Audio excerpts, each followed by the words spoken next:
Hello students, my self Deepanshu. I am teacher from वैदिक classes. ठीक है, आज हम किस टॉपिक के बारे में करेंगे? कोडिंग और डी कोडिंग के बारे में।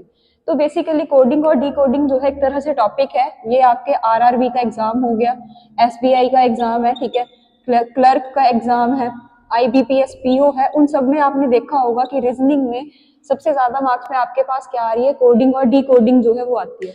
तो सबसे पहले कोडिंग और डी कोडिंग समझते हैं, ये क्या चीज है कोडिंग और डी कोडिंग। तो कोडिंग डी कोडिंग हमारे पास क्या है कि कोई भी आपके पास क्या होगा, किसी भी चीज को आपने डी कोड करना है। आपके पास सिंपल में क्या दिया होगा, कोई कोड दिया होगा जैसे कैट वर्ड या कुछ भी है, और उसको उन्होंने किस तरह से लिख दिया होगा, सैक या कुछ। आपको ये चेक करना है कि इसको किस तरह से आपने करना है। तो कोडिंग डी कोडिंग वैसे तो हमारे पास क्या है, एन टाइप्स की। तो कोडिंग और डी कोडिंग में जो हमारे पास है एन टाइप्स है। इसका आपको एक बेसिक जो है ट्रिक पता होनी चाहिए। हमारे पास यहाँ पे टोटल कितने वर्ड्स हैं? इंग्लिश के 27 वर्ड्स हैं, ठीक है। तो ए से लेके जेड तक जो है आपको इसकी रिवर्स और जो आपके पास क्या है डायरेक्ट सीधी काउंटिंग है वो आपको पता होनी चाहिए, ठीक है जी। मान लो ये हमारे पास जेड तक वर्ड्स है, इसकी काउंटिंग जो डायरेक्ट होगी वो तो 1 2 3 4, और यहाँ से क्या है 26 लेटर्स हैं। अब आप सोच रहे होगे कि इसको रिवर्स में भी याद करना पड़ेगा और आपको सीधे में भी याद करना पड़ेगा।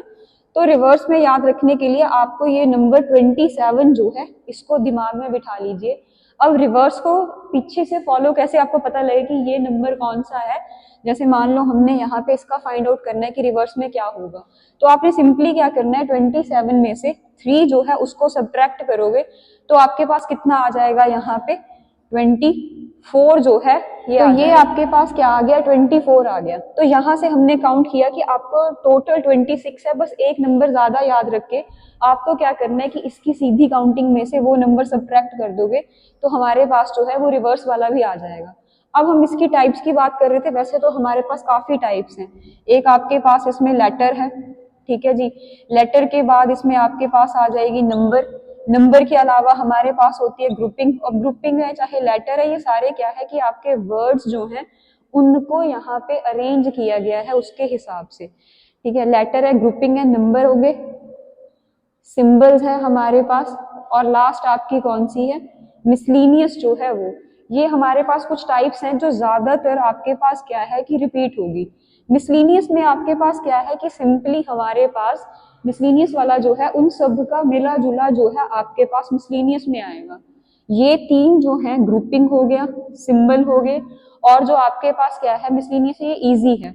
लेटर और नंबर जो है ये थोड़ा सा टफ है। वैसे टफ तो नहीं कह सकते, बट अगर आपकी प्रॉपर प्रैक्टिस है तो आप इसको इजीली जो है वो कर सकते हैं। अब यहाँ पे देखते हैं कि यहाँ पे भी आपको क्या है कि रॉन्ग जो है उसको किस तरह से कोड किया गया है, GNORW जो है उसकी तरह। अब यहाँ पे इतना तो पता लग रहा है कि ये जो, अगर हम इसकी कोडिंग देखें तो ये है तो नहीं है कि ऐसे +1 या +2 हो रहा है। अगर ध्यान से देखें तो आपके पास रॉन्ग वर्ड जो है और ये जो है इसमें सिर्फ वर्ड्स की शफलिंग हुई है। कई बार आपके पास क्या है कि इस सीरीज के साथ साथ सेकंड टाइप क्या है कि जो आपके लेटर्स होंगे या वर्ड्स होंगे उनको वो क्या कर देते हैं, शफल कर देते हैं आगे पीछे। तो यहाँ पे दिख रहा है कि जो आपका ये रॉन्ग वर्ड है इसको किस तरह से शफल कर दिया गया है, उल्टा, ठीक है। ये चीज यहाँ पे NORW, ये चीज जो है हमारे पास आ गई। तो सिमिलरली जो आपका राइट होगा उसका भी यही चीज होगी।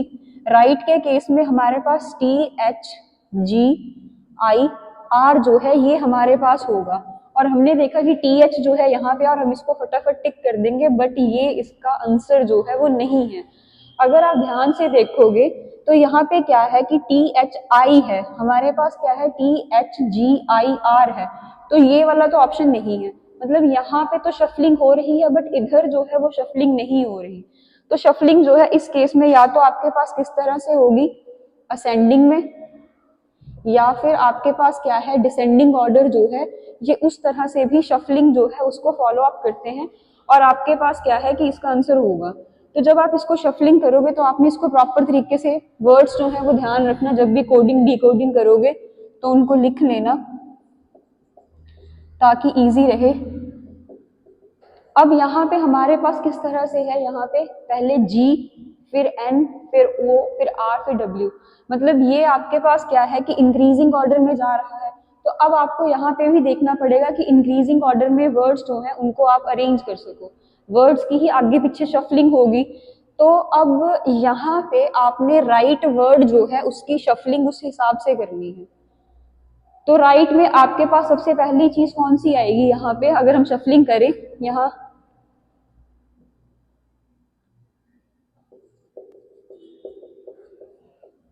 तो यहाँ पे शफलिंग हम कर रहे थे इंक्रीजिंग ऑर्डर में, तो सबसे पहला वर्ड जो हमारे पास राइट का आ रहा है वो कौन सा है, जी। तो जी, जी के बाद हमारे पास क्या है, एच, उसके बाद क्या है, आई, आई के बाद हमारे पास है आर और लास्ट में टी। तो इसका करेक्ट आंसर जो है आपके पास कोड जो है हमने डिकोड किया है ये, तो इसका ऑप्शन कौन सा हुआ, ये सेकंड वाला। तो ये हमारे पास थी सेकंड टाइप। इसमें आपको इस चीज का ध्यान रखना कि कोडिंग डिकोडिंग में जल्दी जल्दी में जैसे हमने यहाँ पे इसको शफल किया तो ये देख लिया कि ये है, आपको साथ में ये भी चेक करना है कि ये असेंडिंग ऑर्डर में है या फिर आपके पास डिसेंडिंग में जो है कोडिंग और डिकोडिंग की एक टाइप जो है उसके बारे में और उसकी कुछ ट्रिक्स के बारे में जो है हमने समझा। नेक्स्ट लेक्चर जो होगा, नेक्स्ट लेक्चर में मैं आपको बताऊंगी कि नंबर की कोडिंग जो है वो किस तरह से होगी। आज हमने कोडिंग और डिकोडिंग के बारे में जो है उसके बेसिक्स और कुछ टिप्स एंड ट्रिक्स जो है मैंने आपको बताए हैं।